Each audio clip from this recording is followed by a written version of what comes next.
She was crushed. It's like she just lost her husband all over again. I think that's how she felt. I never thought it was going to happen. You know, I always thought she was always going to be here. I never had a problem with her. It's like an empty space in your heart, you know. In 2015, not long after her husband Jim passed away, Laura Matson lost another family member, taken from her suburban Los Angeles home in a dramatic raid by authorities.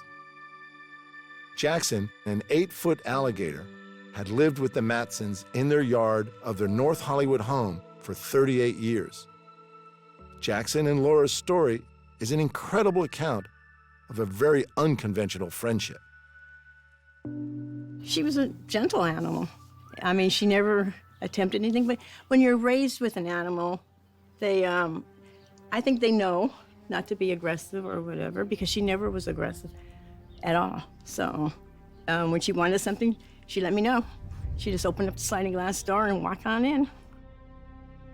Listening to Laura, it's easy to forget that she's talking about an alligator, a 300-pound apex predator that could easily kill her. I would take her in my bedroom at night if I could, you know, but someone told me to get a man. Laura comes from a large family, and while she was struggling with losing her companion, Brother Ron offered unwavering support. He too had formed a strong bond with Jaxson, the alligator. Oh, I loved her. Good animal. I was aware, so you got to stay aware. I mean, it's an alligator. And we were just used to it. You know, coming out, getting into the pen, doing what we had to do as far as cleaning the pen and feeding the alligator was an everyday thing for us. But while Jaxson wasn't Laura's first unusual pet, Ron has never kept any exotic animals. My sister, no. She's got every animal. All I had to do was walk across the street. A little dog named Herbie. And rats. Well, that's because my husband had a boa constrictor, and I had to save the rat. And then, of course, he populated. I had a raccoon, I had a quail, so I had a beaver. But I had to give the beaver back. But and a groundhog, or one of those things underneath the ground in Thousand Oaks. Well, he was so cute, you know. But they needed special places. So now I'm thinking, no, a beaver. Everybody's trees are missing.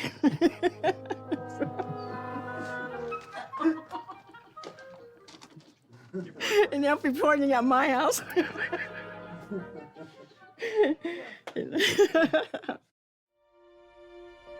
It was Laura's husband, Jim, who first brought Jaxson home in 1977. Over the next 4 decades, the potentially deadly reptile became part of the Matson family. He loved Jaxson. He looked for Jaxson, just like he looked for his 50 Merc. You know? So it took him a long time to find him. He first found a caiman, which is like an alligator, but he was mean. So he ended up getting Jaxson. This is where Jaxson lived for 38 years. Well, the first couple of years she lived in the house. Well, she was in the bathroom, in the bathtub, and she loved the water. She would get out, and finally when she was starting getting out more and more and more and going out to the bathroom door, that's when we decided to give her own little thing out here. So, and she loved it out here, I think. Most animal experts agree that reptiles barely recognize their owners, let alone form emotional attachments. But Jaxson seems to have been an exception.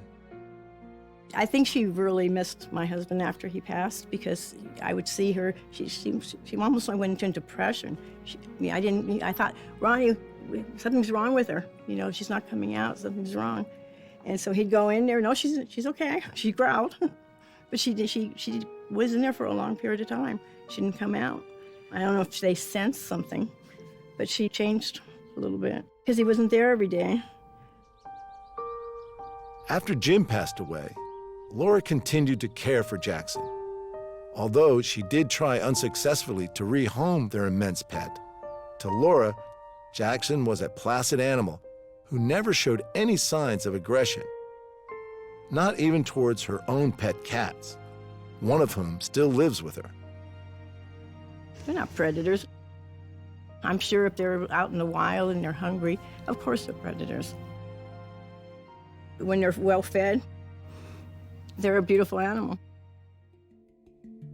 Laura may have thought Jaxson to be a beautiful animal, but how did her neighbors feel about living so near to a dangerous predator? Everybody knew about her, so even the neighbors across the street, everybody knew about her.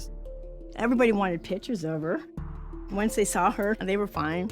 No one ever went and turned me in or turned us in all those years. Jaxson was not a secret. And for some reason, I didn't think she needed to be a secret. While most of Laura's neighbors felt safe enough having Jaxson nearby, not everyone would be happy living next door to an alligator. Best known for her role as Mary Ann on the classic TV sitcom Gilligan's Island, Dawn Wells is one North Hollywood resident who wouldn't want a prehistoric predator in her neighborhood. I'd move. I'd sell my house and move. I don't think I could talk them out of it. Remember the little ones that you used to get? Maybe you are from America, but you used to circus. You used to get little tiny alligators and you take them home. Really? In a circus, yes. Yes, little turtles and little alligators, and people put them in their bathtubs. I don't know if they ever grew up. I don't know if they died because they weren't in their habitat, which is awful. But yes, you used to be able to take a little alligator home. Jaxson the Alligator had lived peacefully in the Matson suburban backyard for more than 30 years without incident and without being reported, until a man passing the home saw Jaxson and reported her presence to the authorities. Ron, recognizing the danger to his sister and her pet, confronted him. I didn't handle that part too well. You know, he did what he had to do because he thought he was saving the community. I don't know how he really ended up back here in the backyard, but he did. She got a broken heart. He must have got some type of satisfaction from it. But, No, someone I didn't even ever knew. He didn't even live in the neighborhood. He went up my driveway and he saw Jaxson, and he was right on the phone immediately. I can't believe anybody could keep an alligator. You couldn't train an alligator to be a pet. If he wants to eat you, he's going to eat you. 2 days later, authorities visited Laura's house, trying to confirm Jackson's presence and to make arrangements for her removal. But their first visit to Laura's home saw them leave empty-handed. the second day, I started seeing them kind of trying to come over this wall over here. Then they tried to come over this wall, but I stopped both of them. They have to have a warrant. You can't just come on somebody's property without a warrant. How I noticed it wasn't good for us is because they had a car here, and on the corner, so like I told my sister, it's over. Okay, so I already knew this was the day, which ended up not being the day. They couldn't find Jaxson when they came in here. So 3 months later, I said, I think we should do something quickly because they're going to come back. The report about Jaxson claimed that Laura had been feeding her feral cats, and even some neighborhood cats had gone missing. When authorities canvassed the suburb, only 11 reports of missing pets were recorded over the previous 40 years. Never aggressive, never. She was well fed too, so there was no need for her to look for food. And plus she was picky. She only liked chicken hot dogs. I tried to give her fish, I tried to give her other stuff, no way. She just threw it out of her mouth.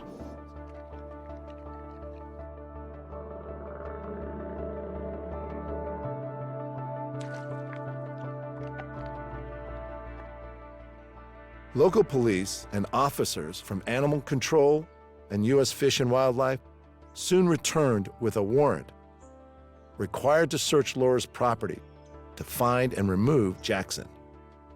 I heard some commotion out here, and I just knew from the voices that something was going to happen. They weren't going to settle for anything. Jaxson was gone, no matter what. I knew it. I think my sister knew it. So, no. I'm not saying we broke the law, but we did get attached.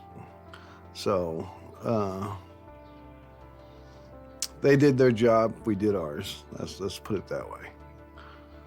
It was horrible, especially when they got a warrant and they went through everything in my house. I'm thinking, there's no alligators in my kitchen drawer.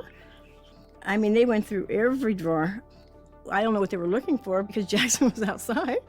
I wish I would have thought about putting her underneath the house, but I didn't think about that till later. So, but they probably wouldn't have left because this guy took a picture of her. That turned me in, so. Laura was right. This time, the authorities were not leaving without Jaxson. Once I seen the warrant, I knew we had a problem. I knew my sister was in here sleeping. I knew I had to get her out because they weren't leaving. My job's to protect her. And just one thing led to another, and next thing we know, we got them all over the property. The police officers, animal control, the zoo ended up coming. So. I had no rights whatsoever. They wouldn't tell me anything about her. They wouldn't let me see her, nothing. They came back. And they finally found Jaxson, and, well, we helped them put it in the truck, and off to the zoo it went.